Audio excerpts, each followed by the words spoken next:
Heute gibt es ein Versli von der Ursula. Die Ursula die wohnt auf einem Bauernhof und hat eigene Hündli, eigene Güggle und eigene Pippeli. Und sie darf die alltag selber füttern und sie darf alltag die Eile ausnehmen.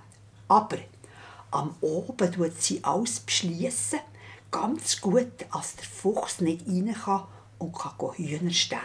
Das machen manchmal die Füchse, wenn sie dazukommen.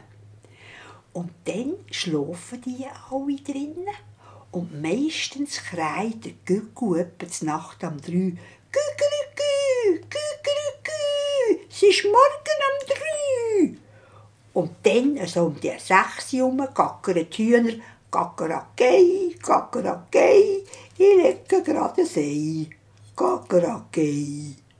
Und dann, nach dem Morgen, kommt die Ursula aus dem Bauernhaus und lässt ihre Pippeli aus. Komm, Pipi, Pipi, Pipi, komm, Pipi, Pipi, Pipi. Sie will ihnen zu fressen geben. Der Gügel ruft aus dem Tal, Guckerigü, Guckerigü, ich komme auch, ich komme auch. Dann tut sie ihnen Futter geben, dass sie fressen können.